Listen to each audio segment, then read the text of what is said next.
भारत में जल संसाधन, वाटर रिसोर्सेज इन इंडिया। परिचय, इंट्रोडक्शन। मानव जीवन के लिए जल एक अति महत्वपूर्ण प्राकृतिक संसाधन है। प्राप्ति एवं वितरण के आधार पर जल को दो भागों में बांटा जा सकता है, स्थलीय जल तथा महासागरीय जल। स्थलीय जल नदियां, नहरें, झीलें, नलकूप, तालाब आदि स्थलीय जल के स्रोत हैं। स्थलीय जल बहुपयोगी है। इसका प्रयोग घरेलू जलापूर्ति, कृषि फसलों की सिंचाई, नौपरिवहन तथा जल विद्युत उत्पादन इत्यादि हेतु किया जाता है। महासागरीय जल भूतल का लगभग 72% हिस्सा महासागरों के जल से व्याप्त है। विशाल महासागर जहां क्षेत्रफल में अत्यंत विस्तृत हैं, वहीं काफी गहरे भी हैं।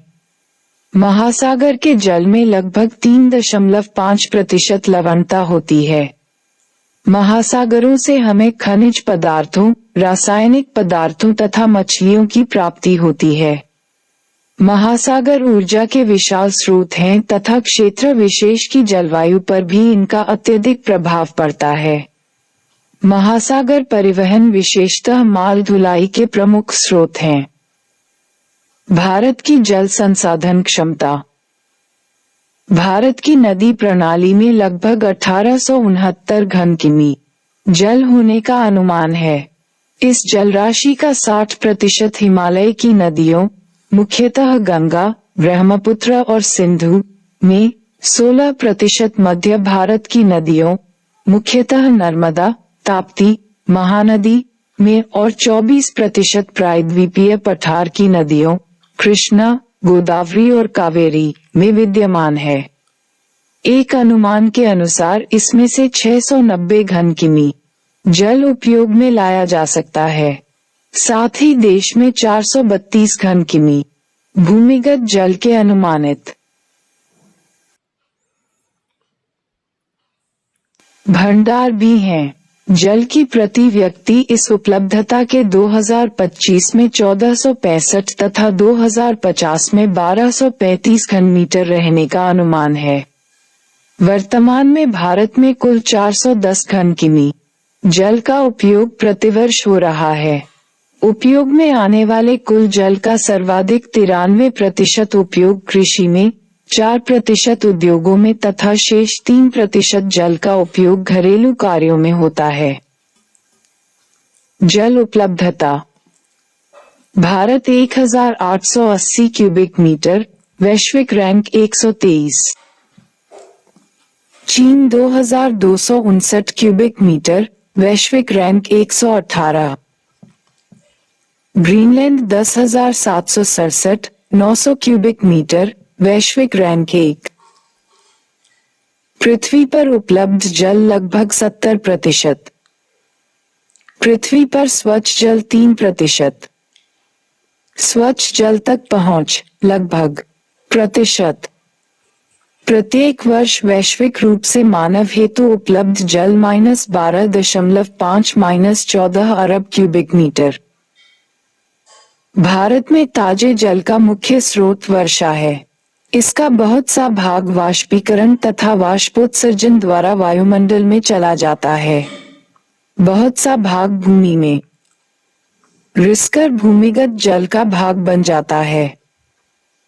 जल संसाधन मंत्रालय द्वारा लगाए गए अनुमान के अनुसार हमारे देश में कुल 1869 घन किमी अथवा 1869 अरब घन मीटर जल उपलब्ध है, परंतु भू आकृतिक परिस्थितियों तथा जल संसाधनों के असमान वितरण के कारण उपयोग के योग्य कुल 1123 अरब घन मीटर जल ही उपलब्ध है।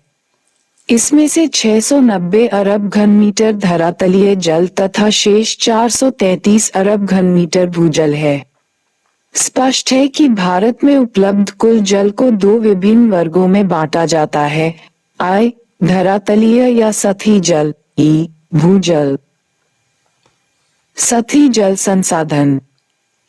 सतही जल नदियों, झीलों, तालाबों तथा अन्य जलाशयों के रूप में मिलता है।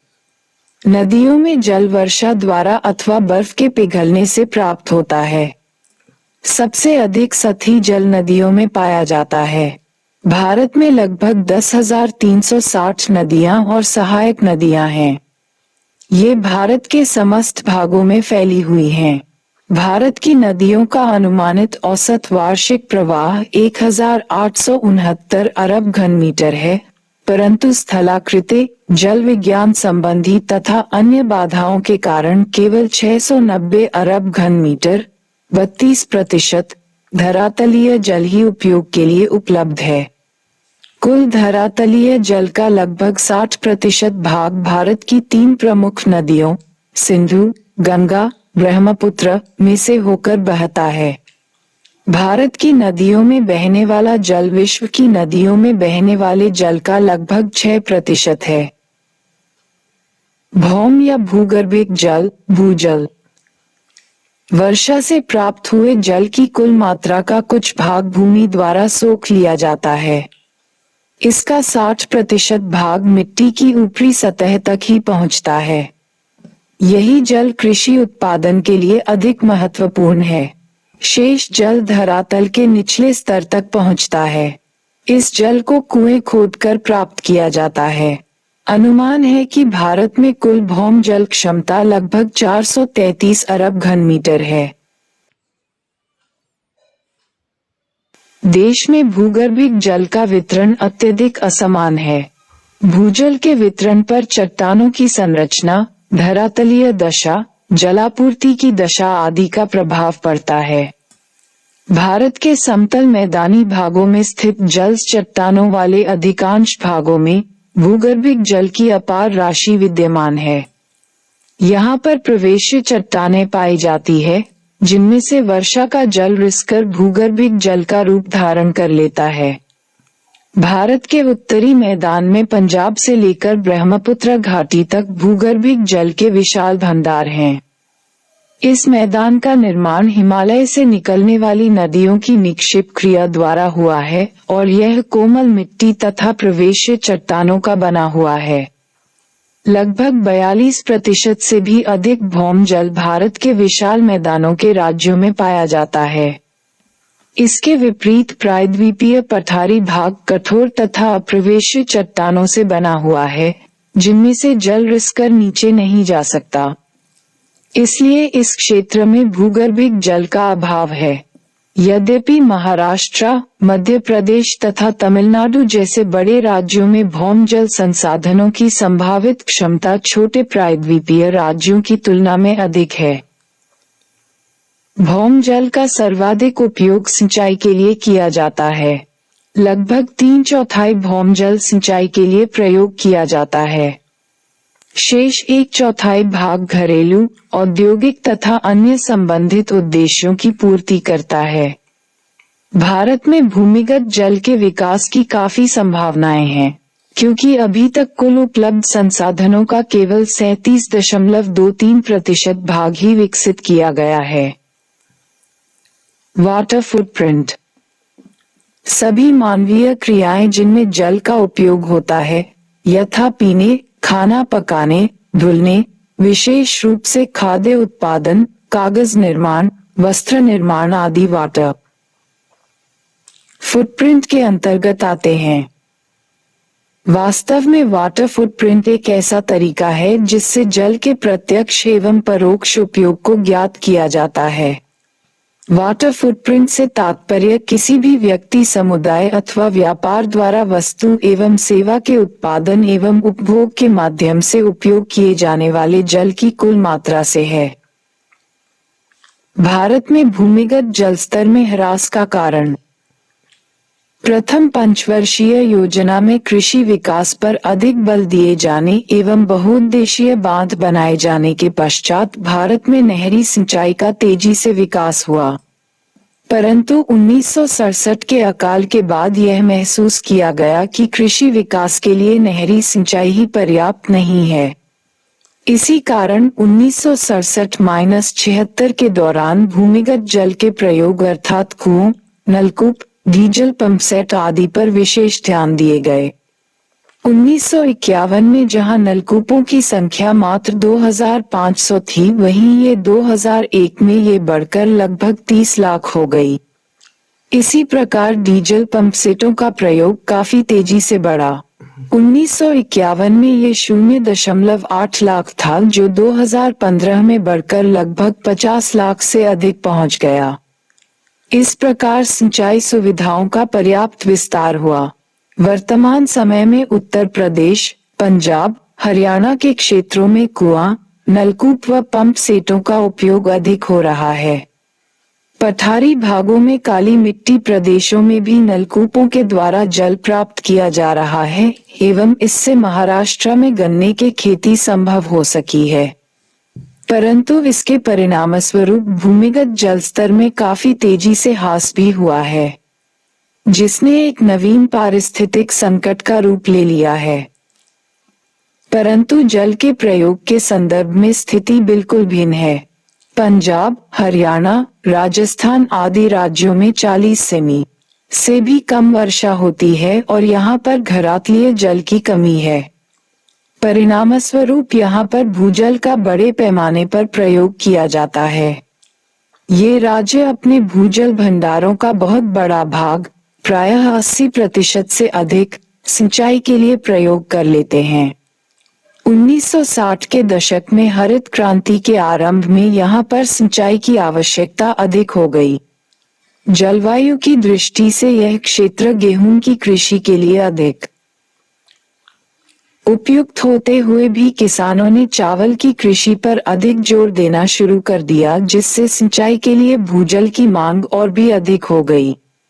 इस मांग को पूरा करने के लिए अधिकाधिक नलकूप खोदे गए। इससे भूजल का स्तर नीचे गिर गया है और भूजल की कमी महसूस होने लगी है।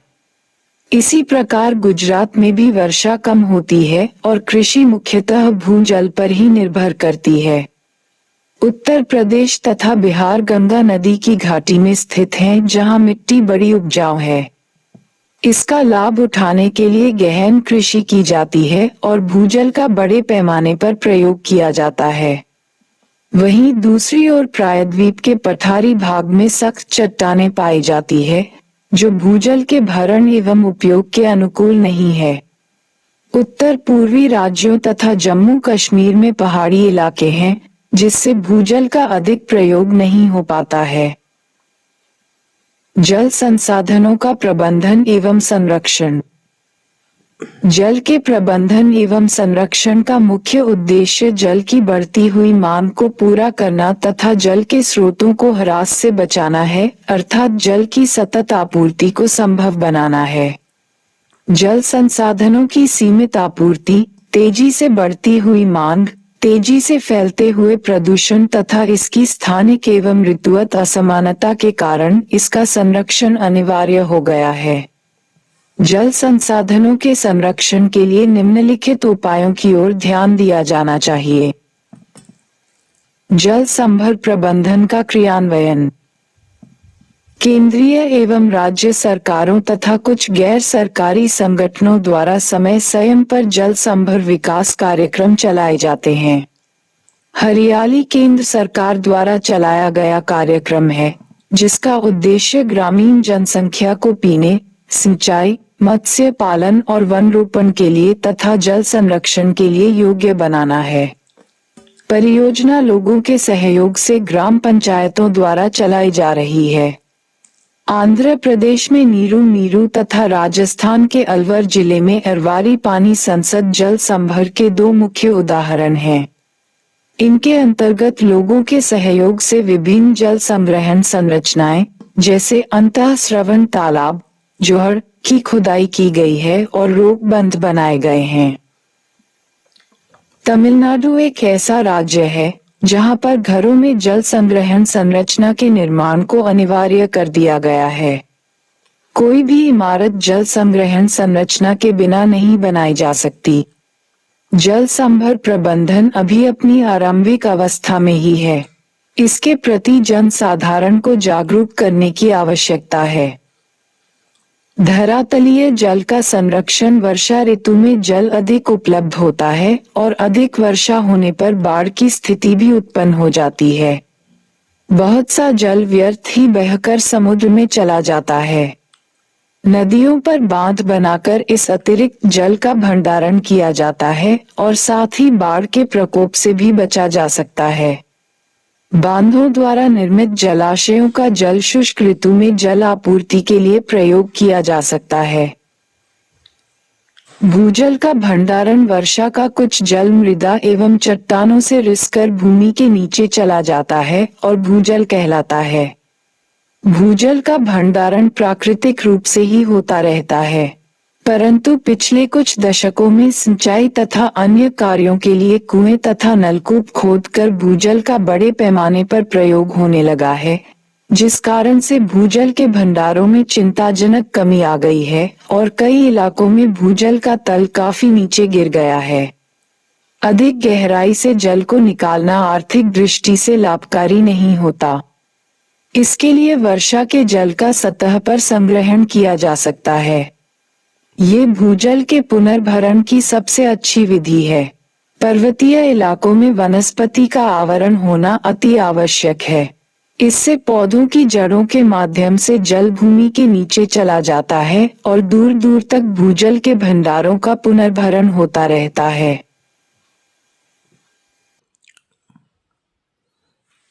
सिंचाई पद्धति में सुधार। नहर सिंचाई वाले इलाकों में प्रायः किसान अपने खेतों में आवश्यकता से अधिक जल भर लेते हैं। इससे जल का गलत प्रयोग ही नहीं होता बल्कि फसल और मिट्टी को भी हानि पहुंचती है। अतः किसानों की इस प्रवृत्ति में परिवर्तन लाने के लिए उन्हें प्रशिक्षण देना चाहिए। शुष्क इलाकों में ड्रिप, टपक तथा स्प्रिंकलर छिड़क सिंचाई से बहुत से जल की बचत हो सकती है। जल का पुनः चक्रण तथा पुनः प्रयोग। जल एक चक्रीय प्राकृतिक संसाधन है और इसके चक्रण एवं पुनः प्रयोग से पर्याप्त मात्रा में जल की बचत की जा सकती है।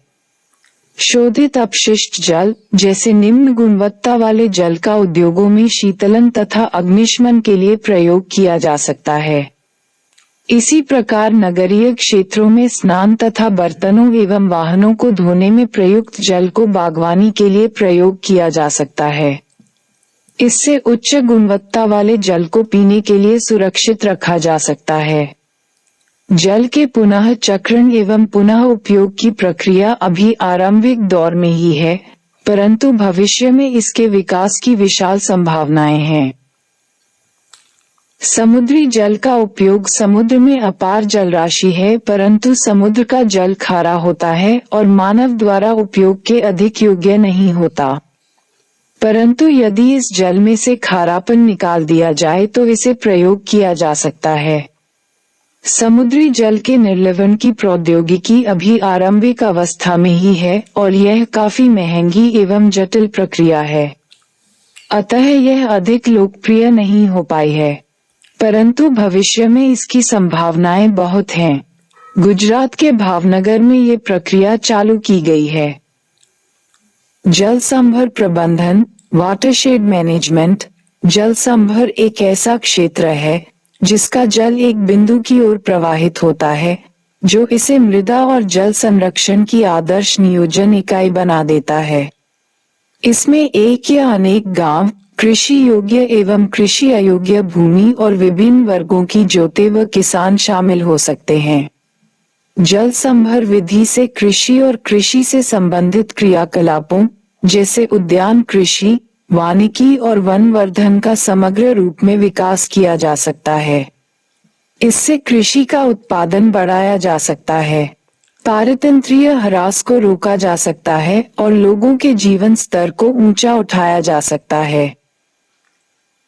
वर्षा जल संग्रहण, रेन वाटर हार्वेस्टिंग।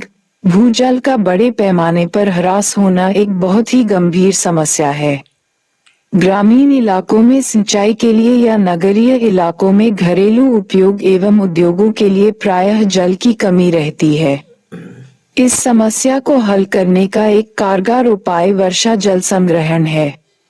ये भौम जल के पुनर्भरण को बढ़ाने की तकनीक है। इस तकनीक में स्थानीय रूप से वर्षा जल को एकत्र करके भूमि जल भंडारों में संग्रहित किया जाता है, जिससे स्थानीय घरेलू मांग को पूरा किया जा सके। वर्षा जल संग्रहण के उद्देश्य हैं जल की निरंतर मांग को पूरा करना, नालियों को रोकने वाले सतही जल प्रवाह को कम करना, सड़कों पर जल फैलाव को रोकना, भौम जल में वृद्धि करना तथा जल स्तर को ऊंचा उठाना, भौम जल प्रदूषण को रोकना, भौम जल की गुणवत्ता को सुधारना, मृदा अपरदन को कम करना तथा ग्रीष्म ऋतु और सूखे के समय जल की घरेलू आवश्यकताओं को पूरा करने में सहायता करना। ऐसी अनेक कम लागत वाली तकनीकें उपलब्ध हैं जो भौम जल के भंडारों के पुनर्भरण में सहायता कर सकती हैं। कुछ महत्वपूर्ण तकनीकें जैसे छत के वर्षा जल का संग्रहण, खुदे हुए कुओं का पुनर्भरण, हैंडपंपों का पुनर्भरण, रिसाव गड्ढों का निर्माण, खेतों के चारों ओर खाइयां और छोटी छोटी सरिताओं पर बंधिकाएं और रोक बांध बनाना आदि। राष्ट्रीय जल नीति मसौदा। जल प्राकृतिक संसाधन है और जीवन, जीविका, खाद्य सुरक्षा और निरंतर विकास का आधार है। यह एक दुर्लभ संसाधन भी है। भारत में संसार की 17% से अधिक आबादी है, जबकि विश्व का केवल 4% नवीकरणीय जल संसाधन और विश्व के भूक्षेत्र का 2.6% भूक्षेत्र है। इसके अतिरिक्त समय और स्थान के साथ असमान वितरण के कारण जल की उपयोग योग्य मात्रा भी सीमित है।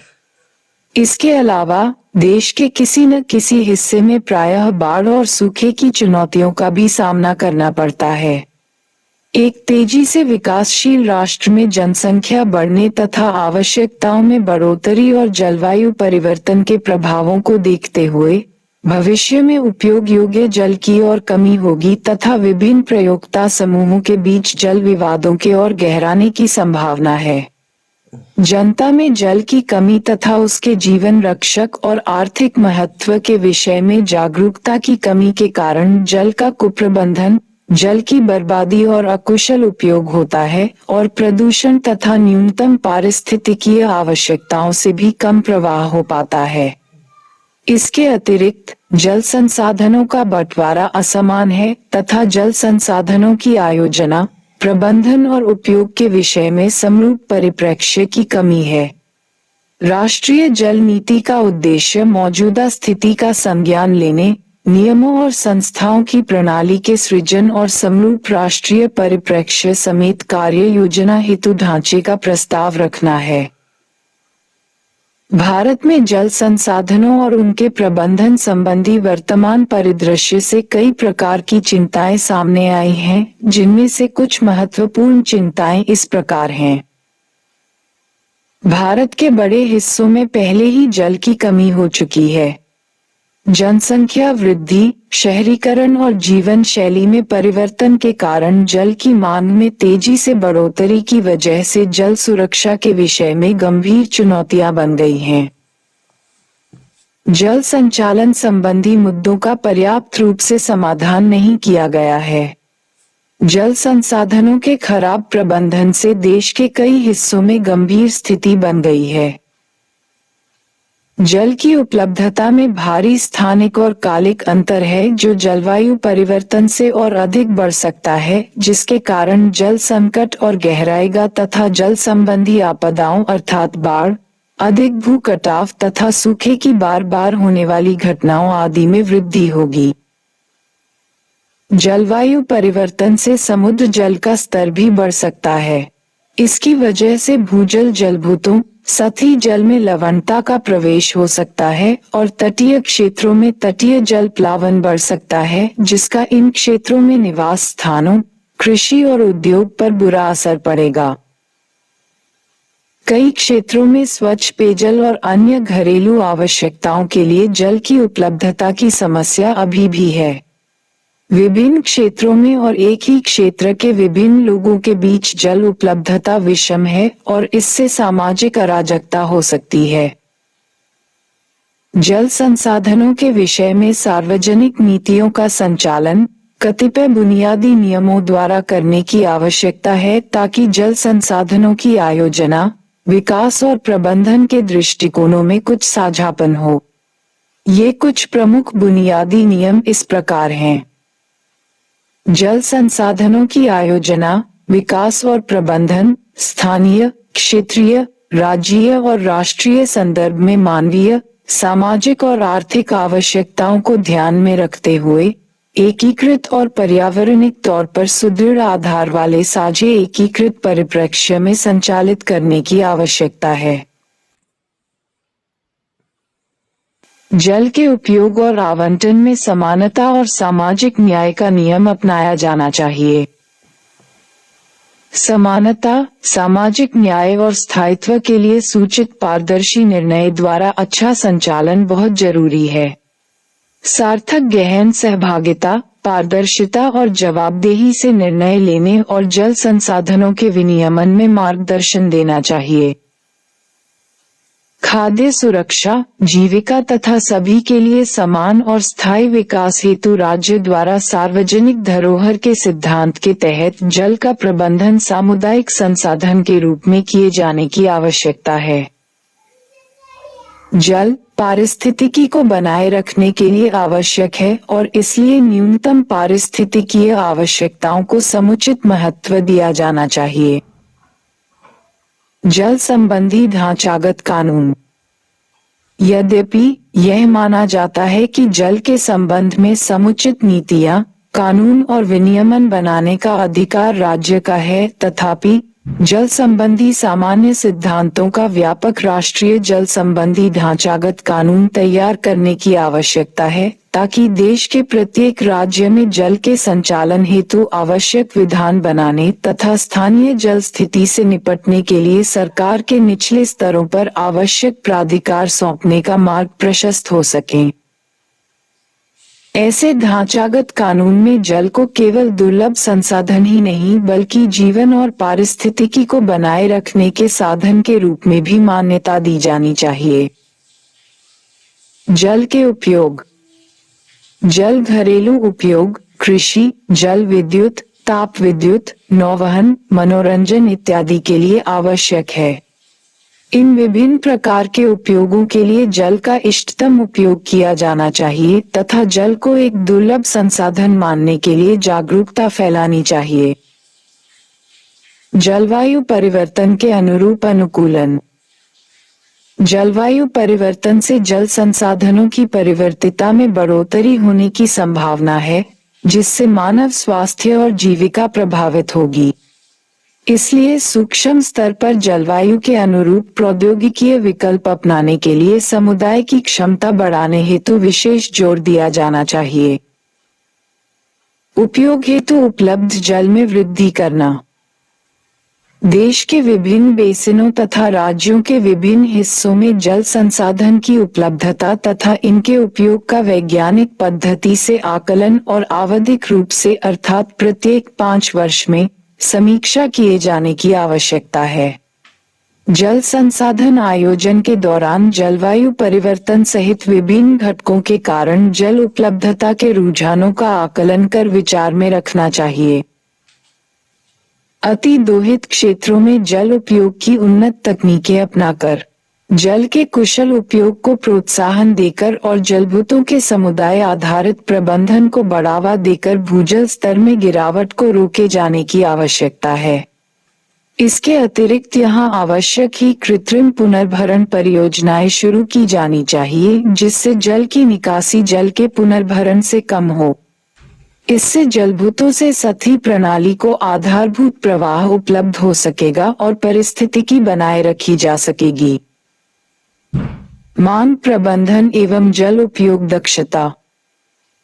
विभिन्न प्रयोजनों के लिए जल उपयोग हेतु बेंचमार्क विकसित करने की एक प्रणाली अर्थात जल के कुशल उपयोग को प्रोत्साहित करने एवं बढ़ावा देने के लिए विभिन्न प्रयोजनों हेतु लिए जल उपयोग के लिए मानदंड निर्धारित करने की प्रणाली अर्थात जल खपत स्तर और जल लेखा जोखा विकसित की जानी चाहिए। परियोजना एवं बेसिन जल उपयोग कुशलता में सतत जल संतुलन तथा जल लेखा अध्ययन के माध्यम से सुधार लाए जाने की आवश्यकता है। इस उद्देश्य से जल के कुशल उपयोग के प्रोत्साहन, विनियमन एवं नियंत्रण के लिए राष्ट्रीय स्तर पर एक संस्थागत व्यवस्था की जाएगी। जल का मूल्य निर्धारण। गरीब लोगों की खाद्य सुरक्षा तथा आजीविका कमाने में सहायता देने की सुनिश्चित करने के लिए जीवन एवं पारिस्थितिकी को कायम रखने के लिए जल के अग्रणी तथा अन्य प्राथमिकता उपयोग के लिए विशिष्ट मूल्यन के नियम को जारी रखना चाहिए। इन उपयोगों के अलावा जल का उपयोग आर्थिक नियमों के आधार पर इसके अधिकाधिक आवंटन और मूल्यन पर निर्भर है। नदी क्षेत्रों, जल स्रोतों एवं अवसंरचना का संरक्षण। नदी क्षेत्रों, जल निकायों एवं अवसंरचना का संरक्षण सामुदायिक सहभागिता के माध्यम से एक नियोजित पद्धति से शुरू किया जाना चाहिए। बाढ़, पर्यावरण एवं सामाजिक मुद्दों में संतुलन लाने के लिए जल स्रोतों एवं जल मार्गों और अथवा संबंधित नम भूमि, बाढ़ मैदानों, पारिस्थितिकीय बफर और विशिष्ट सौंदर्यपरक मनोरंजनात्मक और अथवा सामाजिक आवश्यकताओं हेतु आवश्यक क्षेत्रों की भंडारण क्षमताओं का प्रबंधन हर संभव सीमा तक एक समेकित रूप से लागू नियमों के आधार पर किया जाए। परियोजना का आयोजन एवं कार्यान्वयन। भारत में जल की कमी की वर्तमान स्थितियों और जलवायु परिवर्तन एवं अन्य कारकों के कारण भविष्य में स्थिति और खराब होने की संभावना को ध्यान में रखते हुए जल संसाधन परियोजनाओं की आयोजना विभिन्न स्थितियों के लिए निर्धारित दक्षता मानदंडों के अनुसार की जानी चाहिए। बाढ़ एवं सूखे के लिए पूर्व तैयारी। यहाँ संरचनात्मक एवं गैर संरचनात्मक उपायों के माध्यम से बाढ़ एवं सूखे जैसी जल संबंधी आपदाओं को रोकने के लिए हर संभव प्रयास किया जाना चाहिए। वहीं बाढ़ एवं सूखे से निपटने के लिए तंत्र सहित पूर्व तैयारी पर एक विकल्प के रूप में जोर दिया जाना चाहिए। प्राकृतिक जल निकास प्रणाली के पुनर्स्थापन पर अत्यधिक जोर दिया जाना चाहिए। जल आपूर्ति एवं स्वच्छता। शहरी तथा ग्रामीण क्षेत्रों में जल आपूर्ति के निर्धारण के बीच अधिक असमानता को हटाने की आवश्यकता है। ग्रामीण क्षेत्रों में समुचित सीवेज व्यवस्था के साथ जल आपूर्ति में सुधार करने के लिए प्रयास किए जाने चाहिए। कम जल के प्रयोग वाली स्वच्छता एवं मल जल निकास प्रणालियों के साथ विकेंद्रित मल जल परिशोधन संयंत्रों को प्रोत्साहन दिया जाना चाहिए। संस्थागत व्यवस्थाएं।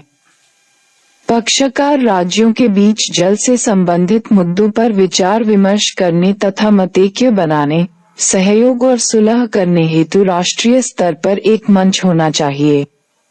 प्रत्येक राज्य में जल के विभिन्न प्रयोक्ताओं की जल की प्रतिस्पर्धी मांगों संबंधी मतभेदों तथा राज्य के विभिन्न भागों के बीच के विवादों का भी सौहार्दपूर्ण समाधान करने के लिए इसी तरह का तंत्र स्थापित किया जाना चाहिए। सीमा पार की नदियां। व्यवहार्यता और सरल अनुपालन के आधार बेसिन को विकास की एक इकाई के रूप में मानने के सिद्धांत को स्वीकार करते समय भी पड़ोसी देशों में द्विपक्षीय आधार पर अंतर्राष्ट्रीय नदियों के जलविज्ञानीय आंकड़ों का लगभग वास्तविक समय आधार पर आदान प्रदान करने के लिए अंतर्राष्ट्रीय समझौते करने के प्रयास किए जाने चाहिए। डाटाबेस एवं सूचना प्रणाली। राष्ट्रीय सुरक्षा से संबंधित गुप्त श्रेणी के मामलों को छोड़कर समस्त जलविज्ञानीय आंकड़ों को सार्वजनिक किया जाना चाहिए। तथापि आंकड़ों को गुप्त सूची से बाहर करने के लिए आवधिक समीक्षा की जाए। संपूर्ण देश से नियमित रूप से जलविज्ञानीय आंकड़ों का संग्रहण, सूचीबद्ध करने और प्रक्रियान्वयन करने के लिए एक राष्ट्रीय जल सूचना केंद्र को स्थापित करना चाहिए तथा इनका प्रारंभिक प्रक्रियान्वयन करना चाहिए और जीआईएस प्लेटफॉर्म पर खुले और पारदर्शी तरीके से रखरखाव किया जाना चाहिए। अनुसंधान एवं प्रशिक्षण आवश्यकता। जल क्षेत्र के मुद्दों का वैज्ञानिक पद्धति से समाधान करने के लिए निरंतर अनुसंधान और प्रौद्योगिकी की प्रगति को अवश्य बढ़ावा दिया जाएगा।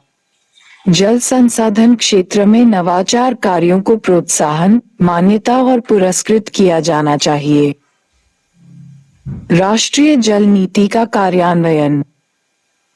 राष्ट्रीय जल बोर्ड का राष्ट्रीय जल नीति के कार्यान्वयन की नियमित निगरानी के लिए राष्ट्रीय जल संसाधन परिषद द्वारा अनुमोदित किए अनुसार राष्ट्रीय जल नीति के आधार पर एक कार्य योजना तैयार करनी चाहिए।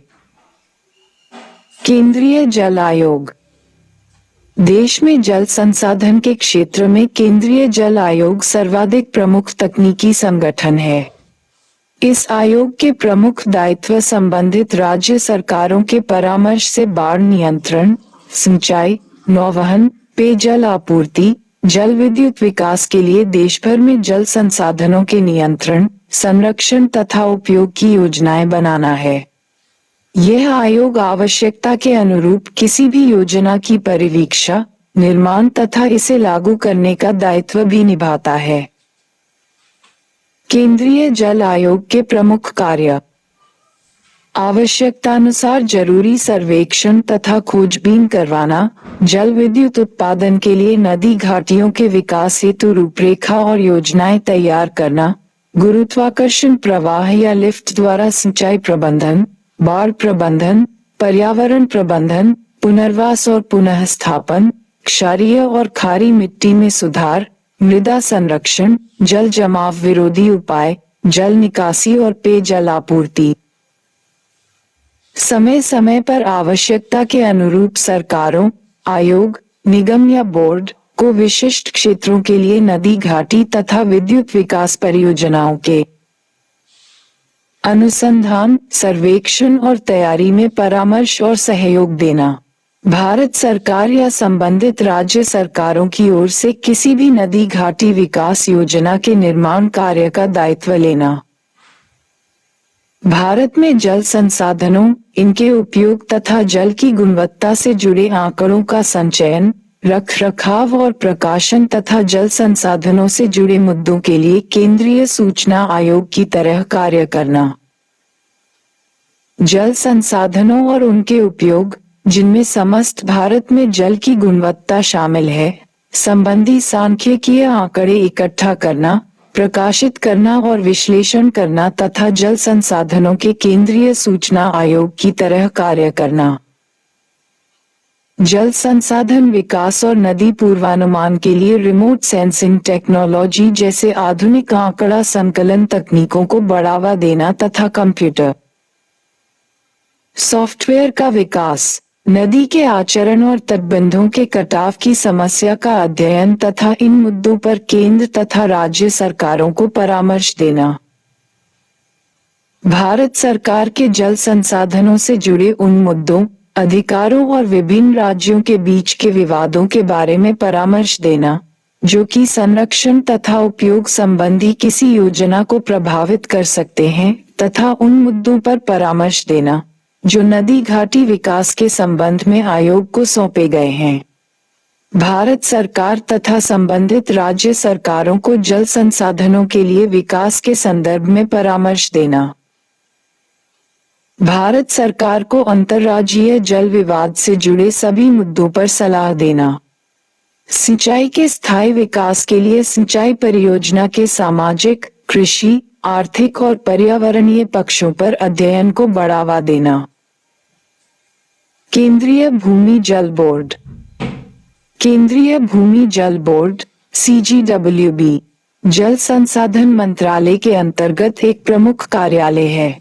ये कार्यालय देश भर के भूजल संसाधनों का सर्वेक्षण एवं आकलन तथा भूजल से संबंधित वैज्ञानिक एवं तकनीकी मामलों में राज्यों को दिशा निर्देश देता है।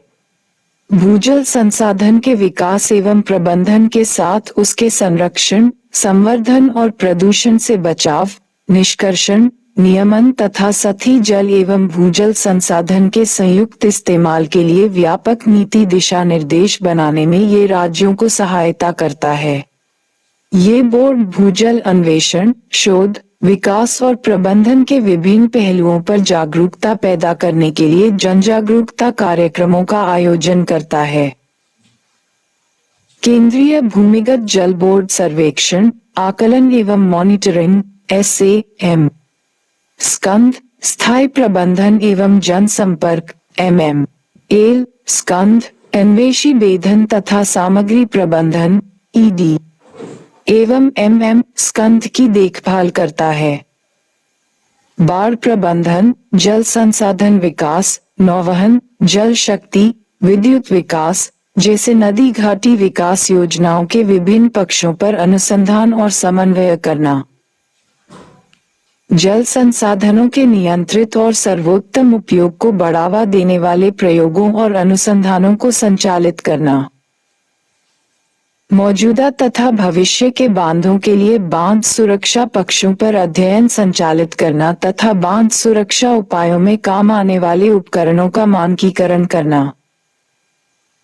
संयंत्रों, निरीक्षण तथा रिकॉर्ड विधियों, निर्माण सामग्री, सिंचाई परियोजनाओं के डिजाइन तथा संचालन को मानकीकृत करना।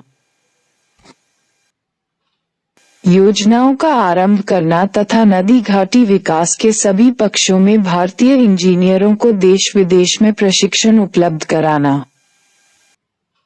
जल संसाधन के विकास, उपयोग और संरक्षण में देश की प्रगति और उपलब्धियों के बारे में जन जागरण उत्पन्न करना। केंद्रीय भूजल प्राधिकरण भूजल विकास और प्रबंधन के विनियमन एवं नियंत्रण के प्रयोजन के लिए पर्यावरण सुरक्षा अधिनियम 1986 के तहत 14 जनवरी 1997 को केंद्रीय भूमि जल प्राधिकरण का गठन किया गया था। ये केंद्रीय भूमि जल बोर्ड के समकक्ष ही है। केंद्रीय भूमि जल प्राधिकरण को देश में भूमि जल विकास के विनियमन एवं नियंत्रण तथा इसके प्रबंधन का दायित्व सौंपा गया है। सिंचाई इरिगेशन भारत की जलवायु वर्ष भर कृषि उत्पादकता के अनुकूल है, परंतु यहाँ सभी मौसमों में आर्द्रता आपूर्ति नहीं हो पाती, अतः सिंचाई आवश्यक हो जाती है। भारतीय कृषि मानसून पर अत्यधिक निर्भर है। जिस वर्ष मानसून ठीक नहीं रहता उस वर्ष फसलें नष्ट हो जाती हैं या उनका उत्पादन अपेक्षानुरूप नहीं हो पाता। अतः कृषि की नियमितता व उत्पादकता बनाए रखने के लिए सिंचाई की आवश्यकता पड़ती है।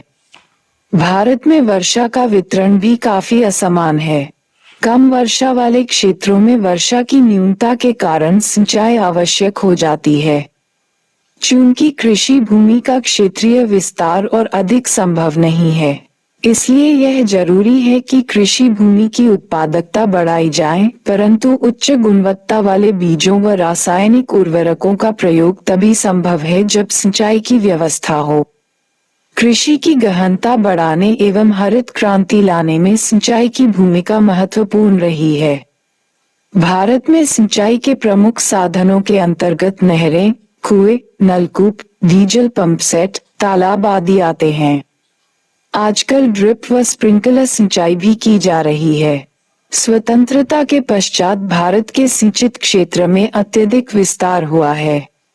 जहां 1951 में भारत में कुल सिंचित क्षेत्र 226 लाख हेक्टेयर था, जो अब बढ़कर लगभग 900 लाख हेक्टेयर तक पहुंच गया है।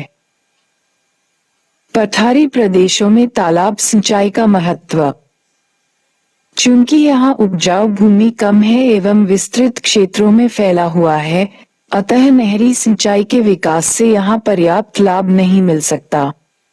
साथ ही पठारी प्रदेशों में प्री कैम्ब्रियन काल के ज्वालामुखी कैल्डेरा से बने प्राकृतिक गड्ढे भी हैं, जो तालाबों के लिए जल संग्रहण का कार्य करते हैं। सतह के ठोस होने के कारण यहाँ तलीय रिसाव भी काफी कम होता है। यही कारण है कि तमिलनाडु, आंध्र प्रदेश, कर्नाटक आदि प्रदेशों में तालाब सिंचाई अत्यंत प्रचलित है। तमिलनाडु के तिरुचिरापल्ली जिले को तालाबों का जिला भी कहा जाता है, क्योंकि यहाँ लगभग 25,000 तालाब है।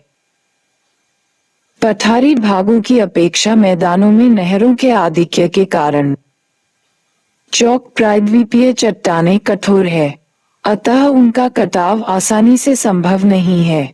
इस प्रकार इन क्षेत्रों में नहरों का निर्माण करना अत्यंत खर्चीला कार्य है। साथ ही पठारी भागों की नदियां वर्षा वाहिनी नहीं है, जिससे उन पर निर्मित बांधों में जल प्रवाह की निश्चित मात्रा को बनाए रखना कठिन है। पठारी भागों में कृषि क्षेत्र का आकार छोटा है तथा एक जगह बड़े उपजाऊ क्षेत्र नहीं मिलते। यहाँ विभिन्न कृषि भूमियां असमान रूप से वितरित हैं। इस प्रकार नहरी सिंचाई में होने वाले निवेश के अनुरूप लाभ की प्राप्ति संभव नहीं है। यही कारण है कि पठारी भागों में नहरी सिंचाई का विकास कम हुआ है।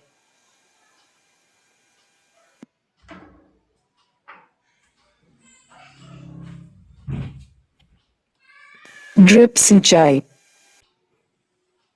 लघु सिंचाई परियोजना के अंतर्गत की जाने वाली यह सिंचाई प्रणाली शुष्क कृषि व बागवानी के लिए अत्यधिक उपयुक्त है। इस प्रणाली के अंतर्गत सिंचाई संभावित प्रदेशों में पाइपलाइनों का जाल बिछाया जाता है, जिनसे बूंद बूंद करके पौधों की जड़ों तक पानी मिलता रहता है। इस पद्धति से जल की खपत में 30-40% तक की कमी होती है एवं उत्पादकता में 25-30% तक की वृद्धि देखी गई है।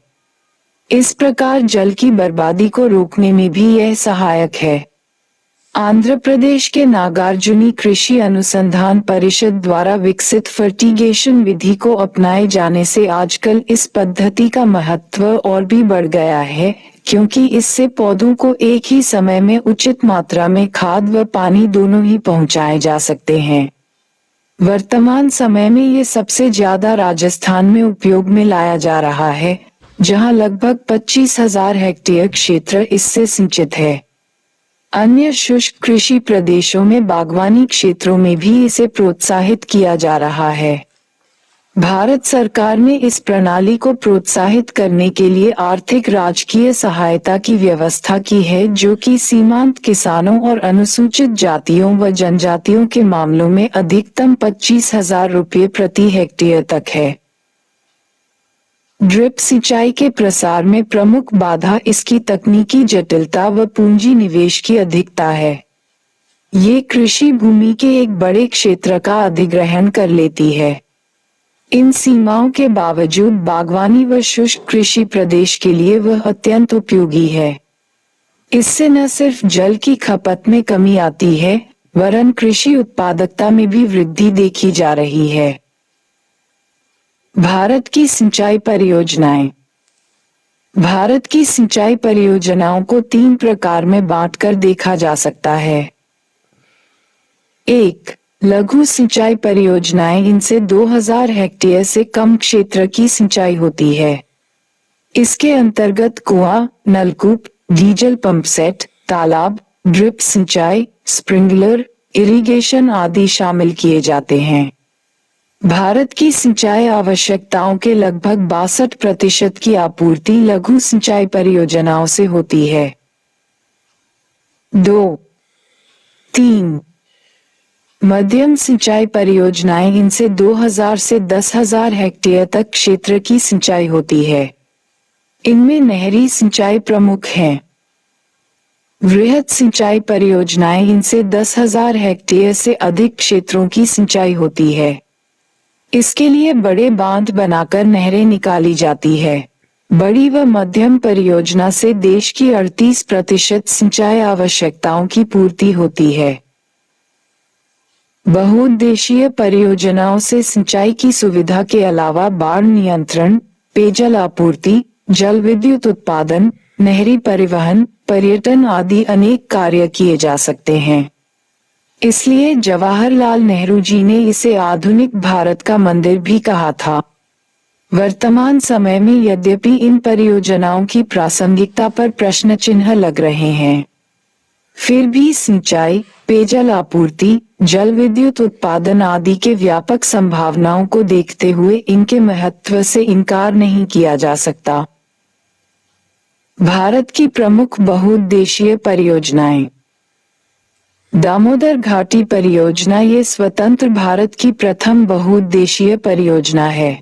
झारखंड और पश्चिम बंगाल राज्यों में फैली दामोदर घाटी का संयुक्त राष्ट्र अमेरिका की टेनेसी घाटी परियोजना 1933 के आधार पर संयुक्त विकास के लिए 1948 में दामोदर घाटी निगम (DVC) की स्थापना की गई।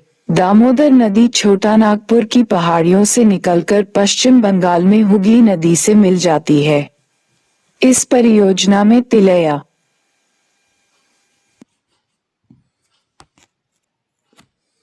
कोनार, मैथान तथा पंचेत पहाड़ी पर बांध बनाए गए हैं, जबकि बोकारो, दुर्गापुर, चंद्रपुरा तथा पतरातू में ताप विद्युत गृहों का निर्माण किया गया है। भाखड़ा नागर परियोजना पंजाब हिमाचल प्रदेश में सतलज नदी पर बनाई गई ये देश की सबसे बड़ी बहुउद्देशीय परियोजना है।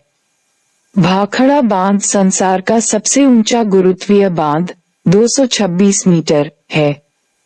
बांध के पीछे बनी झील का नाम गोविंद सागर है। हिमाचल प्रदेश, पंजाब, हरियाणा, राजस्थान और केंद्र शासित प्रदेश दिल्ली को इस परियोजना का लाभ मिला है। रिहंद बांध परियोजना यह उत्तर प्रदेश में सोन की प्रसिद्ध घाटी में उसकी सहायक नदी रिहंद पर बनाया गया है। इस बांध के पीछे गोविंद वल्लभ पंत सागर नामक एक कृत्रिम झील बनाई गई है, जो भारत की सबसे बड़ी कृत्रिम झील है। यह मध्य प्रदेश तथा उत्तर प्रदेश की सीमा पर स्थित है। हीराकुंड बांध यह ओडिशा के संबलपुर के निकट महानदी पर बनाया गया है तथा संसार का सबसे लंबा बांध है। यह एक बहुउद्देशीय परियोजना है तथा राज्य के लिए सिंचाई एवं विद्युत का प्रमुख स्रोत है। गंडक परियोजना ये भी नेपाल के सहयोग से पूरी की गई है। इसमें मुख्य नहर गंडक पर बने वाल्मीकि नगर बैराज से निकाली गई है। कोसी परियोजना ये बिहार राज्य में नेपाल के सहयोग से पूरी की गई है। विनाशकारी बांधों के कारण कोसी को उत्तरी बिहार का शोक कहा जाता है। मुख्य नहर कोसी पर बने हनुमान नगर बैराज नेपाल से निकाली गई है। भविष्य में इस योजना के शक्तिगृहों को दामोदर घाटी परियोजना के शक्तिगृहों से मिलाकर नेटवर्क बनाने की भी योजना है। इंदिरा गांधी राजस्थान नहर परियोजना इस परियोजना में रावी और व्यास नदियों का जल सतलज नदी में लाया गया है। व्यास नदी पर पांध नामक बांध बनाया गया है। इसका मुख्य उद्देश्य नए क्षेत्रों को सिंचित करके कृषि योग्य बनाना है। ये संसार की सबसे लंबी नहर है, जिससे उत्तर पश्चिमी राजस्थान के गंगानगर, बीकानेर तथा जैसलमेर जिलों की सिंचाई की जा सकती है। मुख्य नहर को इंदिरा नहर के नाम से जाना जाता है। ये भारत का सबसे बड़ा कमान क्षेत्र विकसित करता है। चंबल परियोजना यमुना की सहायक चंबल नदी के जल का उपयोग करने के लिए मध्य प्रदेश व राजस्थान में ये परियोजना संयुक्त रूप से बनाई गई है। इस परियोजना के अंतर्गत मध्य प्रदेश में गांधी सागर बांध तथा राजस्थान में राणा प्रताप सागर बांध, जवाहर सागर बांध तथा कोटा बैराज बनाए गए हैं। इस परियोजना का प्रमुख उद्देश्य चंबल नदी की द्रोणी में मृदा का संरक्षण करना है। नागार्जुन परियोजना यह आंध्र प्रदेश में कृष्णा नदी पर बनाई गई है। बौद्ध विद्वान नागार्जुन के नाम पर इसका नाम नागार्जुन सागर रखा गया। ये राज्य के लिए सिंचाई एवं विद्युत का प्रमुख स्रोत है। तुंगभद्रा परियोजना यह आंध्र प्रदेश तथा कर्नाटक राज्यों के सहयोग से कृष्णा की सहायक तुंगभद्रा नदी पर मल्लपुरम के निकट बनाया गया है। मयूराक्षी परियोजना छोटा नागपुर पठार के उत्तर पूर्वी भाग की एक छोटी नदी मयूराक्षी को मेंसजोर नामक स्थान पर बांधकर झारखंड को बिजली से और पश्चिम बंगाल को सिंचाई की नहरों से लाभान्वित किया जा रहा है। इसे कनाडा बांध भी कहते हैं। शरावती परियोजना ये कर्नाटक में भारत के सबसे ऊंचे जोगिया महात्मा गांधी जलप्रपात पर बनाया गया है। यहाँ से बेंगलुरु के औद्योगिक क्षेत्र तथा गोवा और तमिलनाडु राज्यों को भी बिजली भेजी जाती है। कोयना परियोजना ये परियोजना महाराष्ट्र में कृष्णा की सहायक कोयना नदी पर है। मुंबई पुणे औद्योगिक क्षेत्र को यहीं से बिजली भेजी जाती है। बगलिहार परियोजना ये जम्मू कश्मीर में चिनाब नदी पर 450 मेगावाट की जल विद्युत परियोजना है। पाकिस्तान इस बांध के निर्माण को 1960 के सिंधु जल समझौते का उल्लंघन मानता है। ये समझौता विश्व बैंक की मध्यस्थता में हुआ था, जिसने हाल ही में भारत के पक्ष को स्वीकार करते हुए बांध की ऊंचाई मीटर घटाने को कहा है। चिनाब नदी पर भारत द्वारा बनाई जा रही दुलहस्ती परियोजना को लेकर भी दोनों देशों में विवाद रहे हैं। किशनगंगा परियोजना ये जम्मू कश्मीर में झेलम नदी पर 330 मेगावाट की जल विद्युत परियोजना है। भारत झेलम नदी की इस शाखा के जल को दूसरी शाखा में भेजना चाहता है। इसके लिए 21 किलोमीटर लंबी भूमिगत सुरंग बनाने की भारत की योजना है। पाकिस्तान इसे 1960 के सिंधु जल समझौते का उल्लंघन मानता है। झेलम नदी पर भारत द्वारा बनाई जा रही वल्लभ बैराज परियोजना को लेकर भी दोनों देशों में विवाद है। केन बेतवा लिंक परियोजना, इसका शुभारंभ 25 अगस्त 2005 को प्रायद्वीपीय नदी विकास योजना के अंतर्गत किया गया है। अमृत क्रांति के नाम से शुरू की गई यह योजना देश के प्रमुख नदियों को जोड़ने की दिशा में एक सफल पहल है। ये राष्ट्रीय जल ग्रिड की अवधारणा को साकार करने का एक प्रयास है। यह अन्य राज्यों को अपने जल विवाद निपटारे हेतु प्रेरित करेगी। उत्तर प्रदेश व मध्य प्रदेश की इस संयुक्त परियोजना में केन व बेतवा नदियों को जोड़ा जाएगा। इससे दोनों राज्यों के पानी की कमी वाले कई क्षेत्रों को पेयजल व सिंचाई के लिए पर्याप्त जल उपलब्ध हो सकेगा।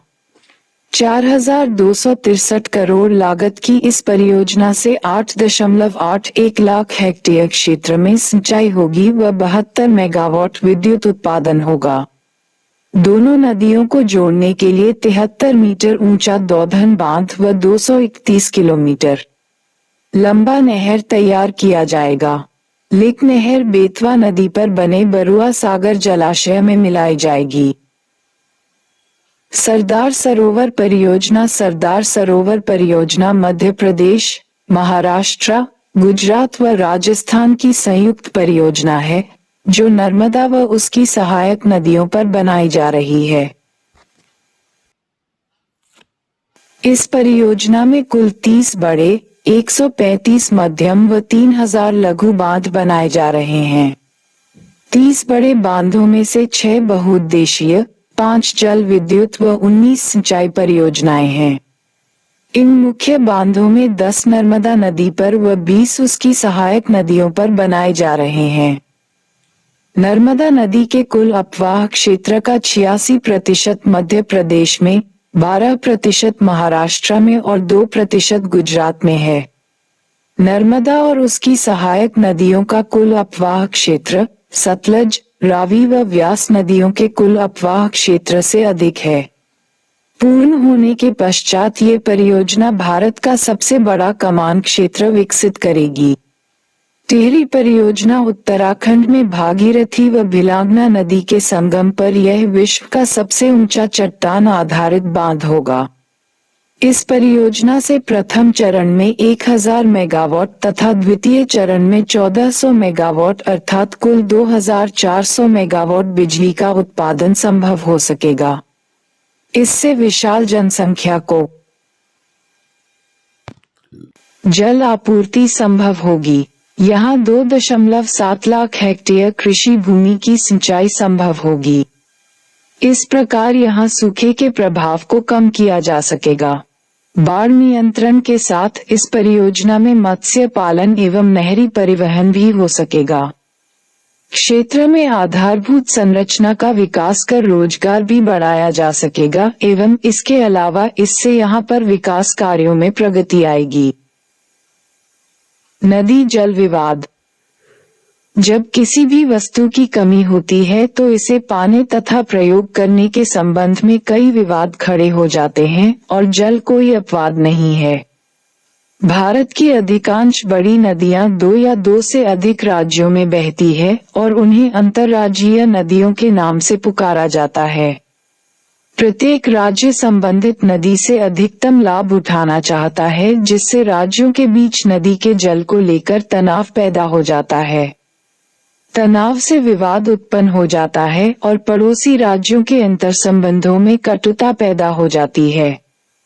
पिछले कुछ दशकों में जनसंख्या में तीव्र वृद्धि, कृषि के विकास, औद्योगिकरण तथा नगरीकरण के कारण नदी जल विवादों में बहुत वृद्धि हुई है। भारत के मुख्य नदी विवाद निम्नलिखित हैं। तमिलनाडु, कर्नाटक, केरल तथा पुडुचेरी के बीच कावेरी नदी विवाद। महाराष्ट्र, कर्नाटक तथा आंध्र प्रदेश के बीच कृष्णा नदी जल विवाद। आंध्र प्रदेश तथा कर्नाटक के बीच तुंगभद्रा नदी जल विवाद। तमिलनाडु तथा केरल के बीच अलियार और भिवानी, पेरियार नदी जल विवाद। मुल्ला पेरियार बांध विवाद। आंध्र प्रदेश, मध्य प्रदेश, छत्तीसगढ़, उड़ीसा तथा कर्नाटक के बीच गोदावरी नदी जल विवाद। गुजरात, महाराष्ट्र, मध्य प्रदेश तथा राजस्थान के बीच नर्मदा जल विवाद। गुजरात, राजस्थान तथा मध्य प्रदेश के बीच माही नदी जल विवाद।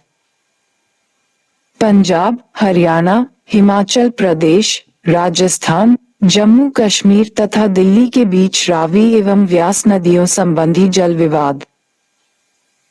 पंजाब, हरियाणा तथा राजस्थान के बीच सतलुज यमुना संपर्क विवाद।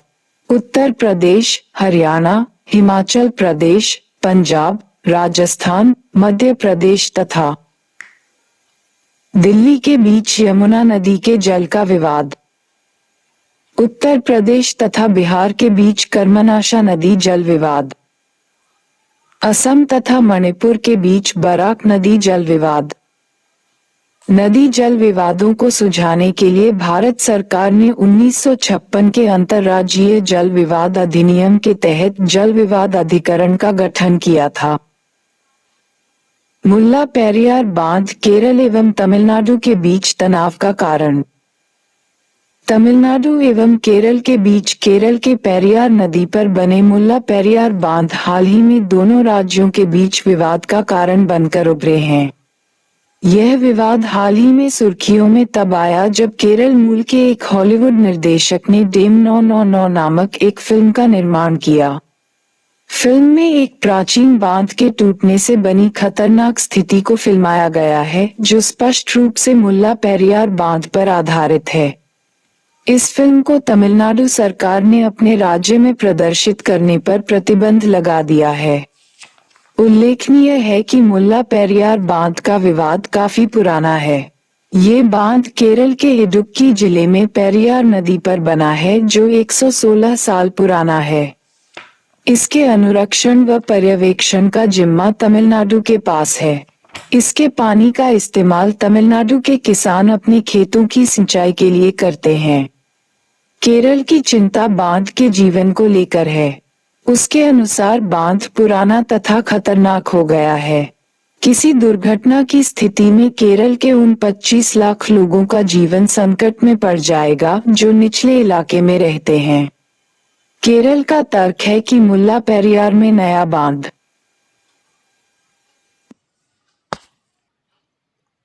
बनाया जाए। इससे केरल के उन 25 लाख लोगों का जीवन भी सुरक्षित हो जाएगा। खास बात यह है कि विशेषज्ञों का एक समूह भी यह मान रहा है कि मुल्ला पेरियार का ये बांध अपनी आयु पूरी कर चुका है।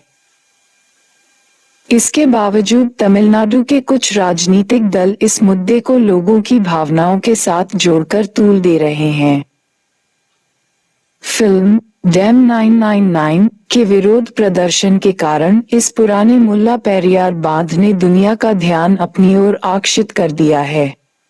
मुल्ला पेरियार पर केरल की आशंका तथा उसके तर्क गलत हो सकते हैं, लेकिन फिर भी उसकी आशंकाओं का शांतिपूर्ण ढंग से निवारण किया जाना चाहिए। मुल्ला पेरियार बांध केरल के इडुक्की जिले में पेरियार नदी पर बना है। ये बांध पश्चिमी घाट की इलायची पहाड़ी कार्डमम हिल पर समुद्र की सतह से 881 मीटर की ऊंचाई पर स्थित है।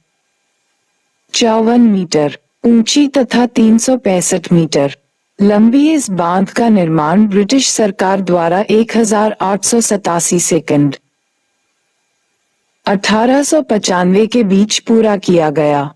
ये बांध एवं जलाशय केरल में स्थित है, जबकि इसका नियंत्रण एवं संचालन तमिलनाडु द्वारा किया जाता है।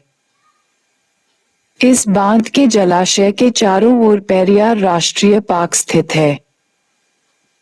1.6 किलोमीटर लंबी सुरंग के माध्यम से इस नदी का जल केरल एवं तमिलनाडु की सीमा तक लाया जाता है।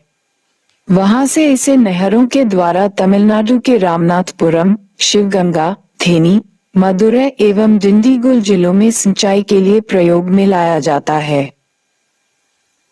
इस डैम की आयु 50 वर्ष निर्धारित की गई थी।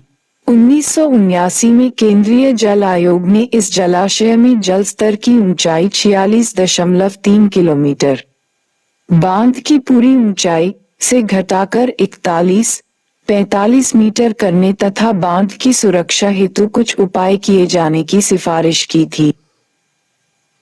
कमान क्षेत्र का विकास कार्यक्रम। ये परियोजना 1973-74 में 5वीं पंचवर्षीय योजना के दौरान एक क्षेत्रीय विकास कार्यक्रम के रूप में शुरू की गई। कमान क्षेत्र वह क्षेत्र है जहां बांधों से नहरें निकालकर सिंचाई की जाती है।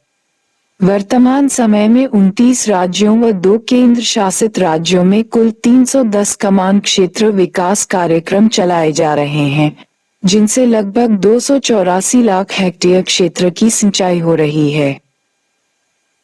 कमान क्षेत्र विकास के अंतर्गत निम्न पहलू शामिल हैं। नहरी सिंचाई के साथ साथ अन्य सिंचाई साधनों को भी प्रोत्साहन देना एवं सतही जल के साथ साथ भूमिगत जल व वर्षा जल के बेहतर उपयोग पर बल। ड्रिप सिंचाई व वाटर हार्वेस्टिंग तकनीक को भी बढ़ावा देना। ऊबड़ खाबड़ भूमि का समतलीकरण किया जाना, जिसके लिए मशीनीकरण की भी सहायता लेना। कृषि के साथ साथ पशुपालन को भी बढ़ावा देना। कमान क्षेत्र में कृषि के बेहतर विकास हेतु संरचनात्मक व संस्थागत शासन, फसल चक्रण, कृषि जलवायु प्रदेशों के अनुरूप फसलों के चयन आदि को बढ़ावा देना। कमान क्षेत्र को लेकर प्रायः विवाद होते ही रहते हैं, क्योंकि सिंचित व असिंचित क्षेत्रों के उत्पादन में अंतर होता है एवं इससे क्षेत्रीय असमानता में वृद्धि होती है। नदी बेसिन विकास कार्यक्रम। नदी बेसिन संपूर्ण नदी अपवाह क्षेत्र के लिए बनाई जाने वाली परियोजना होती है। उदाहरण के लिए यदि कावेरी नदी बेसिन के लिए योजना बनाई जाए तो केरल और कर्नाटक के पर्वतीय भागों में जल विद्युत, कर्नाटक के पठारी भागों में पशुपालन एवं तमिलनाडु व पौंडीचेरी के मैदानी भागों में कृषि का विकास किया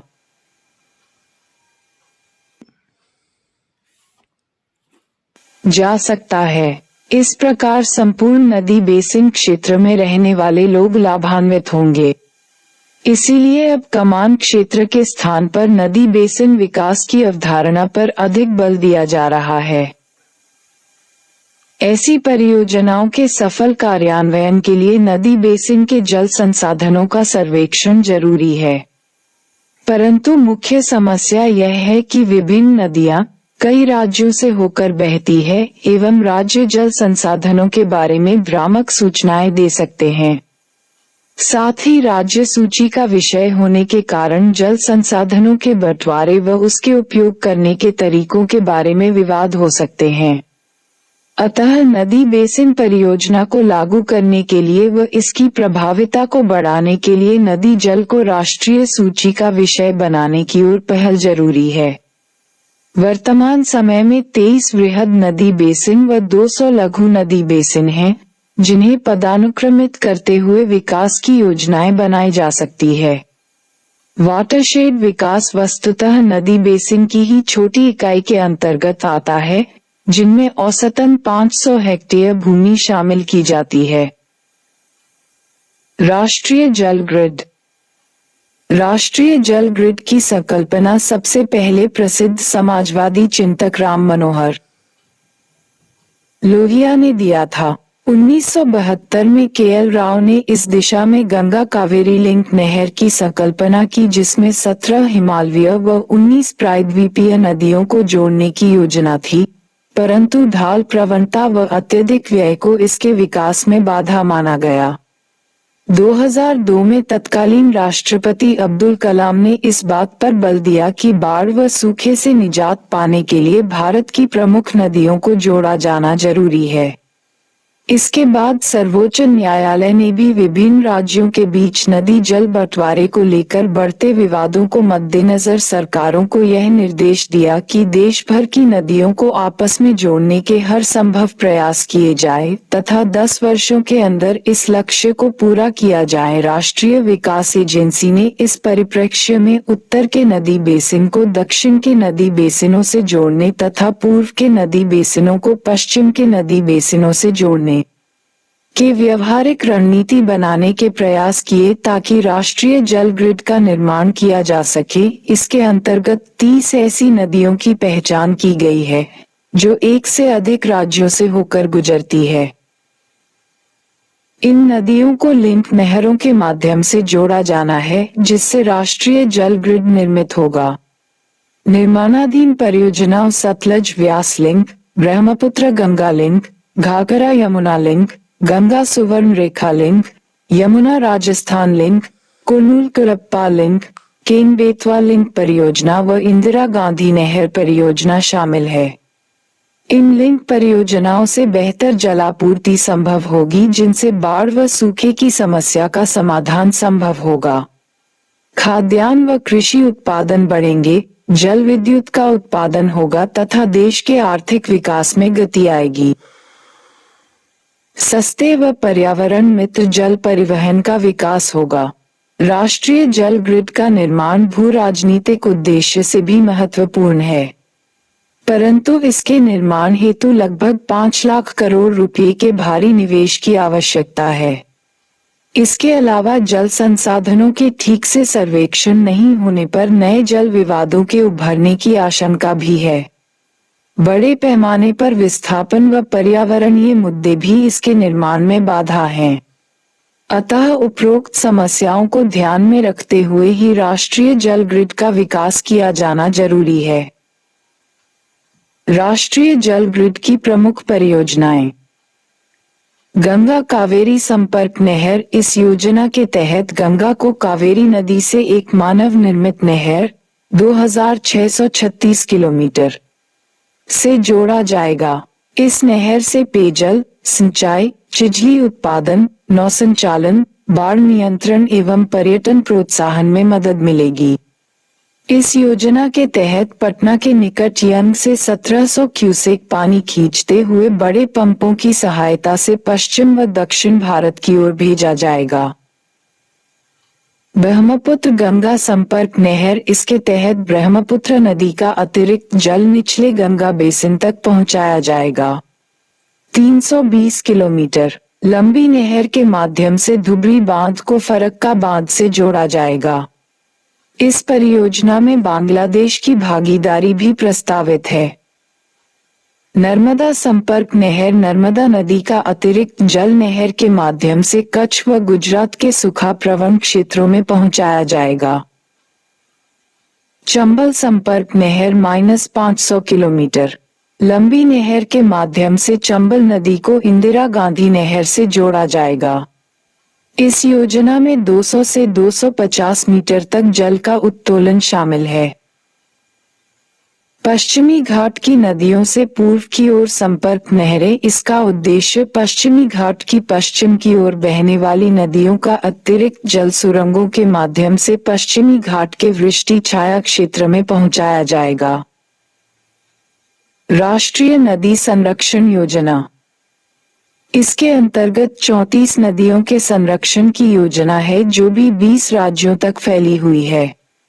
इस योजना में गंदे जल को शोधित करना, नदी तट विकास कार्य, वृक्षारोपण व नदी के स्वच्छीकरण से संबंधित जागरूकता पैदा करना जैसे कार्यक्रम शामिल हैं।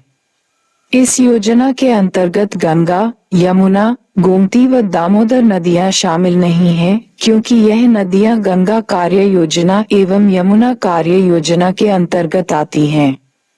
केंद्र सरकार ने गंगा नदी को राष्ट्रीय नदी घोषित किया है तथा इस ऐतिहासिक नदी को प्रदूषण से बचाने के लिए गंगा नदी बेसिन प्राधिकरण का गठन फरवरी 2009 में किया गया।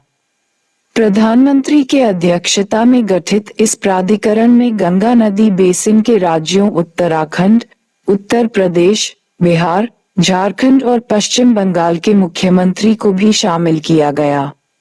ये प्राधिकरण 1985 में शुरू किए गए गंगा एक्शन प्लान के सफल नहीं होने के कारणों को समझते हुए गंगा नदी को प्रदूषण मुक्त बनाए रखने व इसके जल के संयमित उपयोग को सुनिश्चित करने का प्रयास है। 5 अक्टूबर 2009 को हुई इसकी पहली बैठक में गंगा नदी को 2020 तक प्रदूषण मुक्त करने का लक्ष्य रखा गया। नदी जोड़ो परियोजना।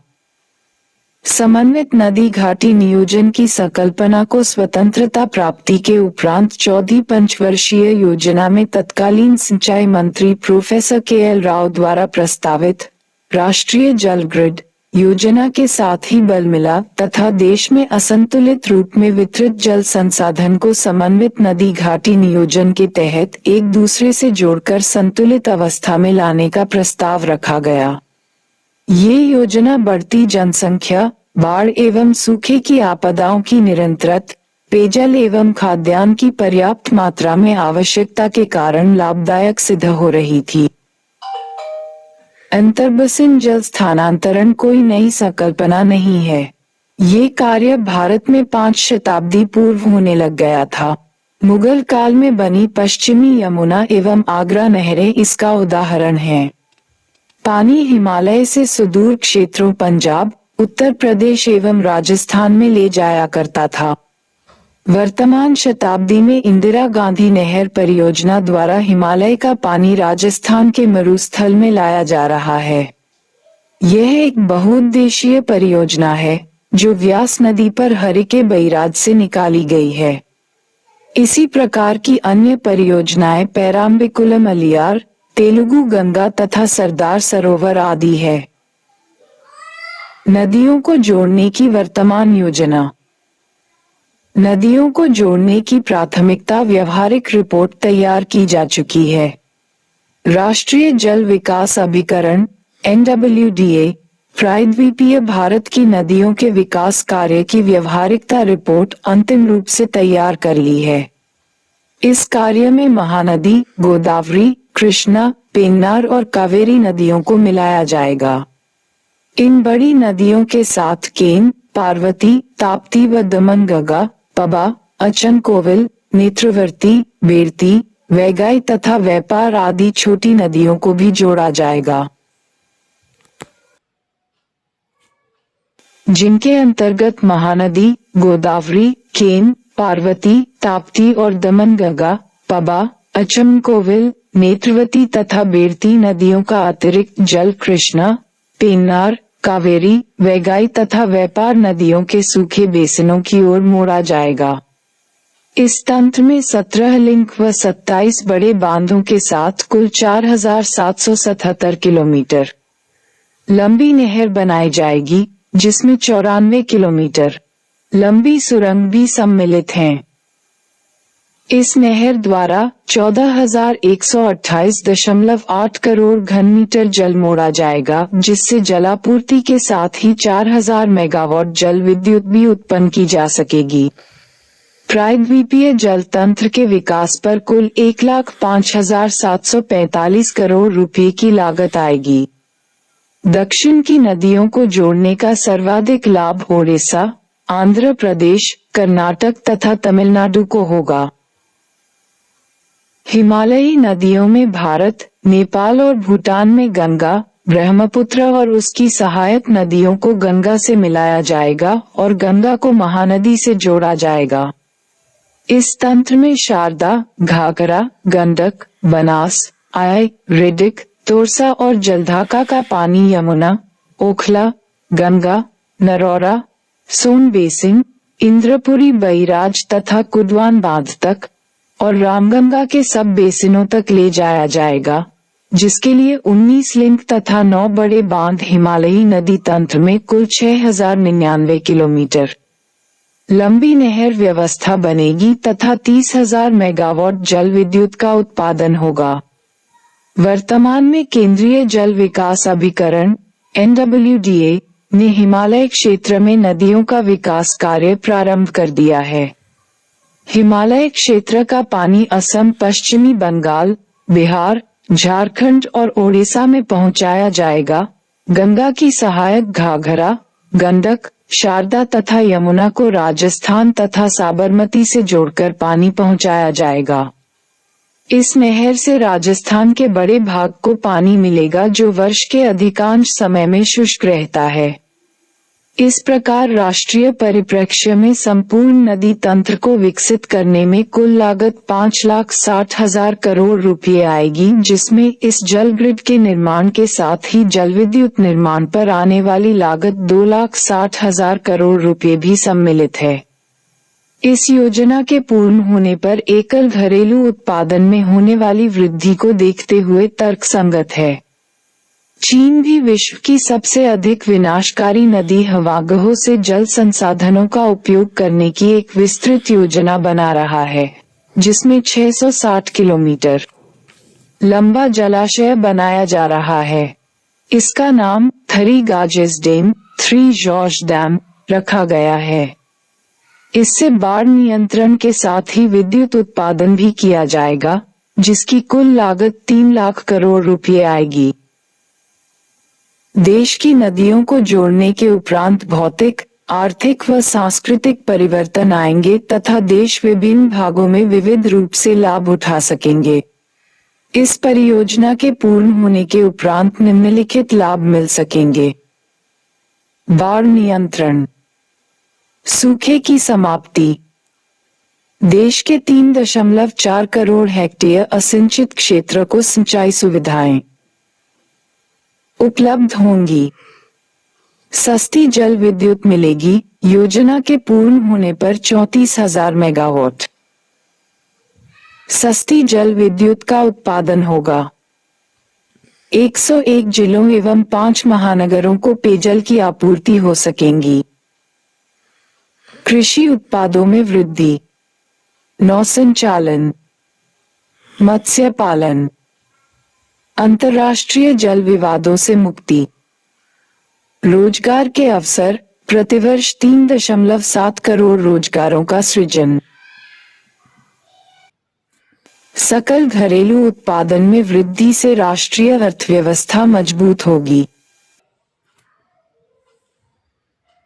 परियोजना की समस्याएं, प्रॉब्लम्स ऑफ द प्रोजेक्ट। देश की नदियों को जोड़ने की बहुउद्देशीय योजना को यद्यपि जल स्वप्न या नदी माला स्वप्न या अमृत क्रांति नाम दिया जा रहा है, लेकिन इसके पूर्ण होने में अनेक समस्याओं का सामना करना पड़ेगा। इस योजना का आकार तथा क्षेत्र देश की संपूर्ण परिधि पर फैले होने तथा इसके प्रवाह मार्ग में दुर्गम पहाड़ियों, रेगिस्तान, घने घने जंगलों, विषम धरातल, विविध प्रकार के सांस्कृतिक पर्यावरण के स्थित होने के कारण विभिन्न रूपों में विरोध हो सकता है, जिसमें एक स्थानीय स्वयंसेवी संगठन से लेकर राज्य सरकारों तक भी भागीदारी होंगी। इस योजना के पूर्ण होने तक निम्नलिखित समस्याओं का सामना करना पड़ेगा।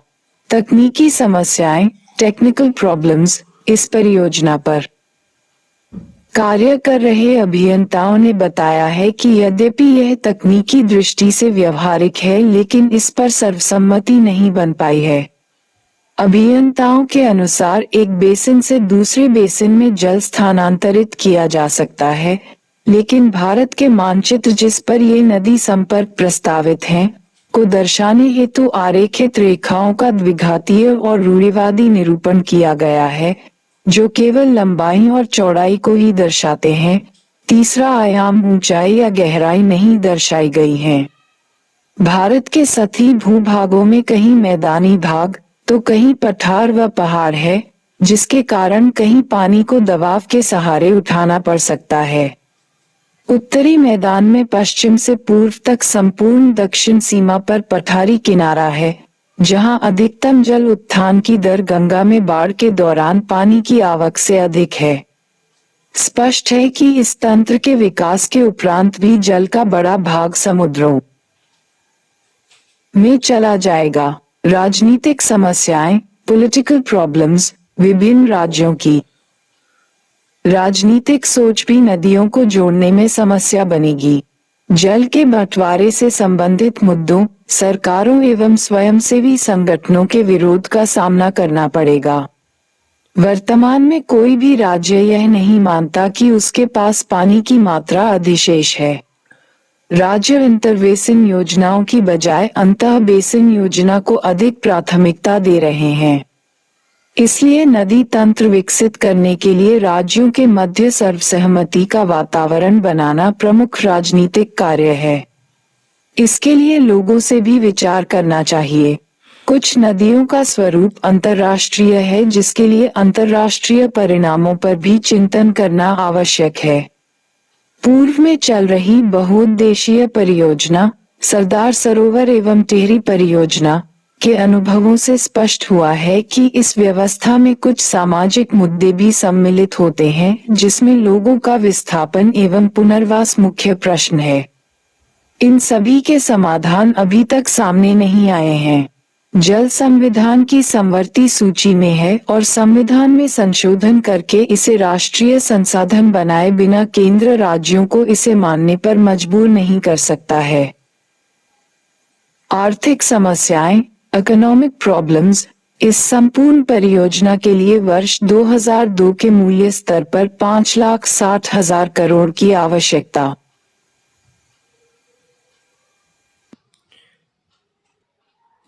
होगी, जिसमें नहरी तंत्र, बांधों के साथ ही 34,000 मेगावाट जल विद्युत उत्पादन की अवसंरचना भी विकसित करनी होगी।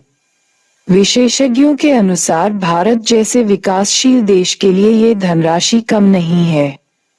इतनी बड़ी राशि जुटाना आसान कार्य नहीं है। समय के साथ लागत बढ़ भी सकती है। धनाभाव में पूर्व में ही 150 परियोजनाएं अधूरी पड़ी हैं। पर्यावरणीय समस्याएं, एनवायरमेंटल प्रॉब्लम्स। राष्ट्रीय परिप्रेक्ष्य में इतनी विशाल योजना के पारिस्थितिकीय परिणामों की जानकारी के लिए पर्यावरण प्रभाव का मूल्यांकन, एनवायरमेंटल इम्पैक्ट असेसमेंट,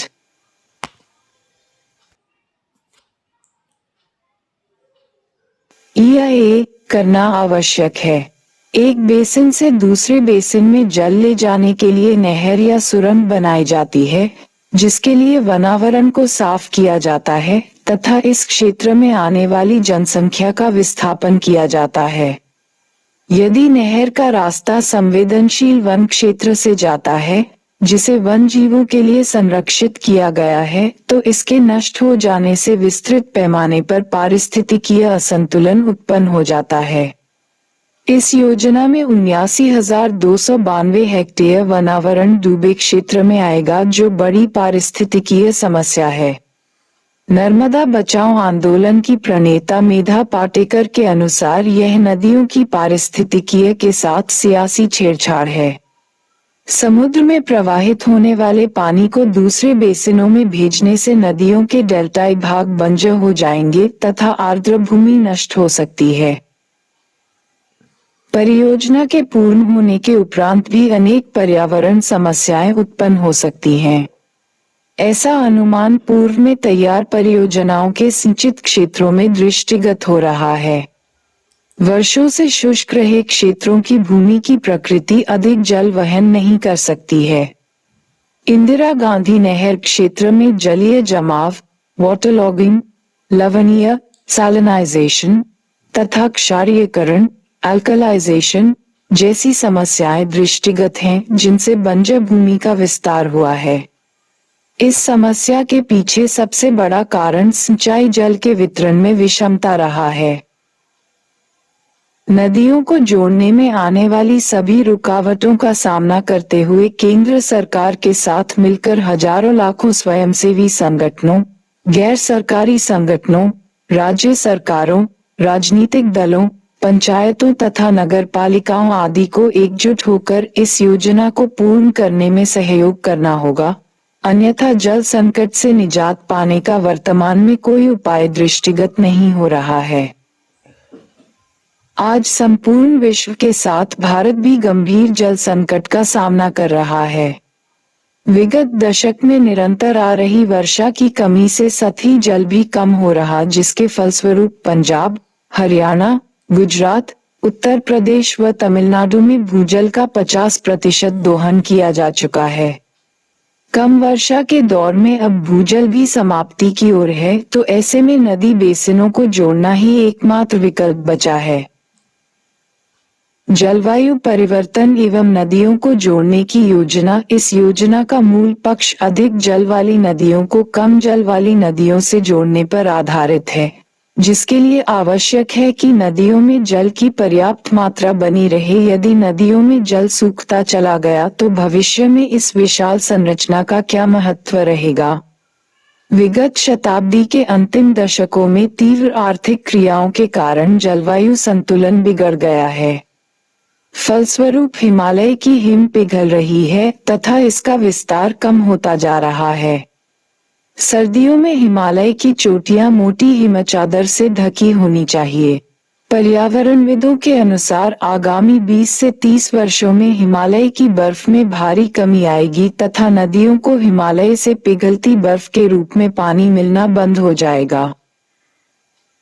नदी संगम योजना की प्रगति। नदी संगम योजना लंबे समय तक अनेक विवादों एवं विरोधों के दौर से गुजरती रही है, लेकिन अगस्त 2005 में इसे स्वीकृति मिली, जिसके अंतर्गत राजस्थान एवं मध्य प्रदेश के मुख्यमंत्रियों के मध्य हुए समझौते के अनुसार पार्वती, निवाज और काली सिंध नदियों को चंबल से जोड़ने की सहमति हुई, जबकि मध्य प्रदेश एवं उत्तर प्रदेश के मुख्यमंत्रियों के मध्य हुए समझौते के अनुसार दोनों राज्य केन और बेतवा नदियों के संगम को मिलाकर विकसित किए गए।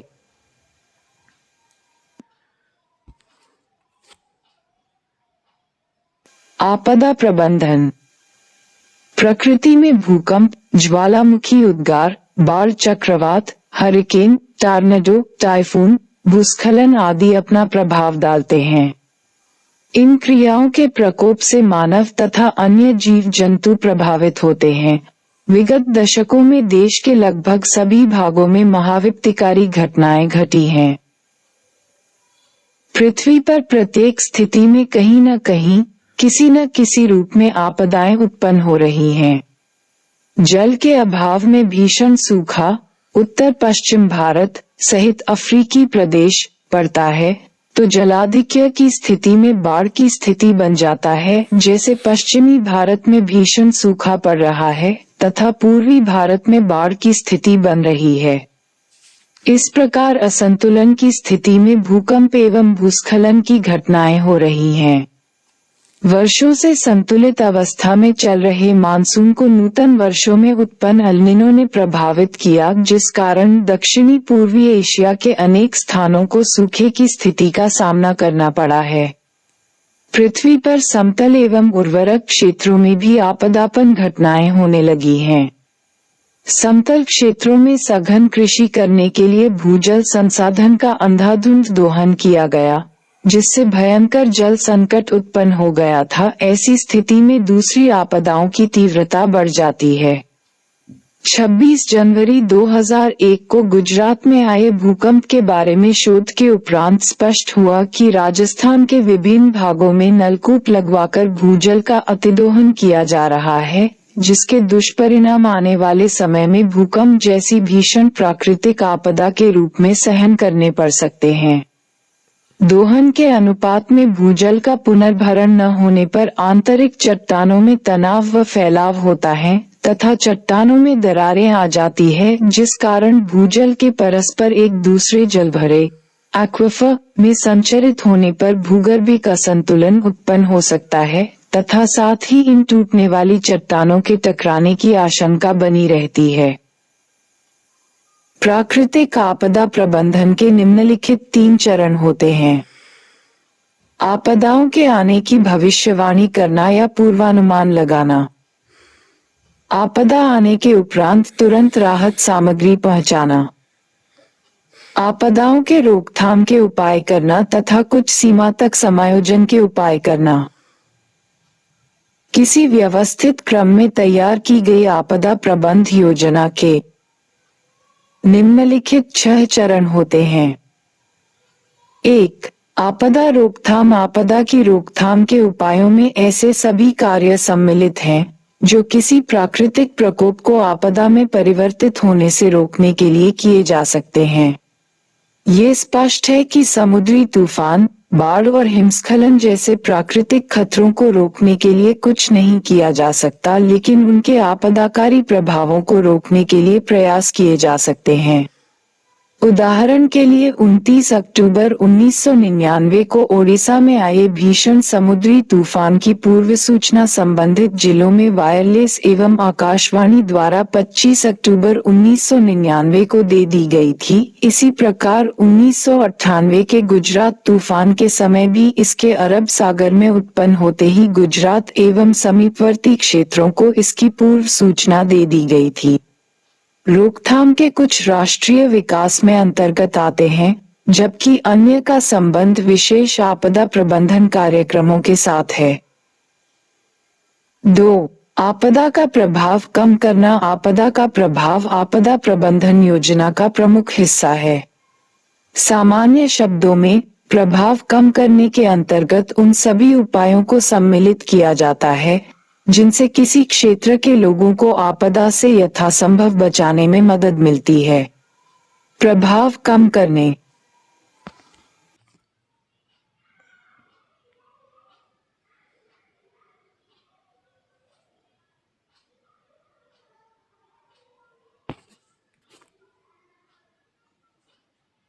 की आधारभूत नीतियों में भूमि उपयोग को नियंत्रित करना, सामुद्रिक गतिविधियों को नियंत्रित करना, भवन निर्माण संबंधी उपयुक्त संहिता एवं भवनों के वास्तुशिल्प संबंधी डिजाइन तैयार करना तथा चट्टानों को गिरने से रोकने के लिए अवरोध खड़े करना आदि उपाय सम्मिलित है। इनके अतिरिक्त जल ग्रहण प्रबंध, श्रेणियों में सुधार, फसल चक्र, मवेशी प्रबंधन और मृदा संरक्षण प्रविधियां भी आपदाओं का प्रभाव कम करने में महत्वपूर्ण सहयोग करती हैं।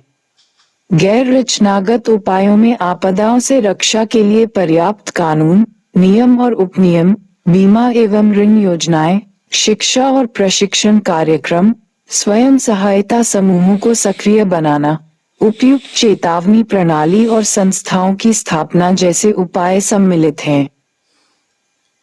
3. आपदा से निपटने की तैयारी। आपदाओं से निपटने की तैयारी संबंधी उपाय निश्चय ही राष्ट्रीय आपदा तैयारी योजना के दायरे में आने चाहिए और साथ ही विशेष संबंधी आपदा की स्थिति में केंद्र, राज्य, जिला और खंड स्तर पर अल्प एवं दीर्घ अवधि की योजनाएं बनाई जानी चाहिए। बाढ़, सूखा, तूफान और भूकंप जैसी आपदाओं के लिए अलग अलग आपात योजनाएं, राहत योजनाएं तथा पुनर्वास योजनाएं बनाई जानी चाहिए।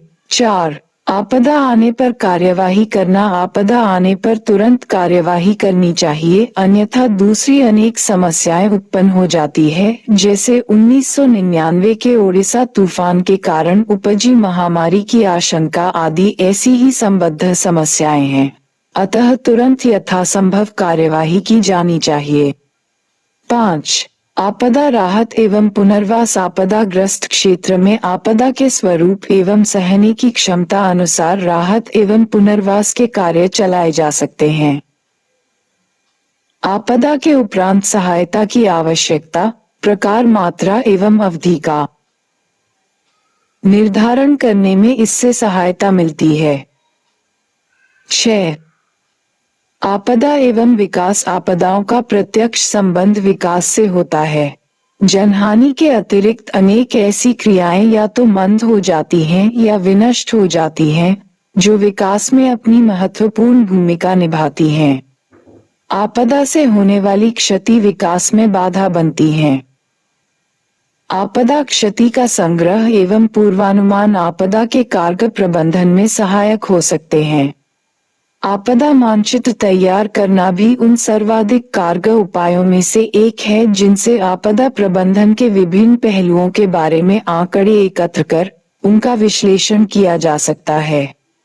आपदा की आशंका वाले प्रमुख स्रोतों के मानचित्र तैयार किए जा सकते हैं, जिनमें भूकंपीय गतिविधियों वाले क्षेत्रों, लघु स्तर पर औद्योगिक क्षेत्रों, भूमि उपयोग की योजना तथा प्राकृतिक भूगोल, जल विज्ञान, भूविज्ञान, जनसंख्या वितरण के बारे में स्थानीय आंकड़ों का विश्लेषण तथा आपदा की आशंका वाले क्षेत्रों का सामाजिक आर्थिक स्वरूप आदि तथ्यों को रेखांकित किया जा सकता है। आपदा की आशंका वाले क्षेत्रों में उपग्रह आधारित विश्वसनीय एवं बेजोड़ संचार प्रणाली का विकास किया जा सकता है। इस दिशा में भारत में प्रयास किया गया है, जिसे आपदा चेतावनी प्रणाली का नाम दिया है। अब हवा के न्यून दबाव वाले क्षेत्रों का 72 घंटे पहले पता लगाया जा सकता है। आपदाओं का पहले से ही कारगर प्रबंध करने के लिए हमारे पास एक समुचित, विश्वसनीय और समयानुकूल आगाह करने वाली चेतावनी प्रणाली होनी चाहिए, जो विश्वसनीय पूर्वानुमानों के आधार पर संभव हो सकती है। सही पूर्वानुमान केवल उन्हीं आपदाओं के बारे में व्यक्त किया जा सकता, जिनके बारे में पूर्व सूचनाएं मिल सकें। इस प्रकार सूचनीयता, पूर्वानुमान एवं चेतावनी के मध्य एक महत्वपूर्ण संबंध है।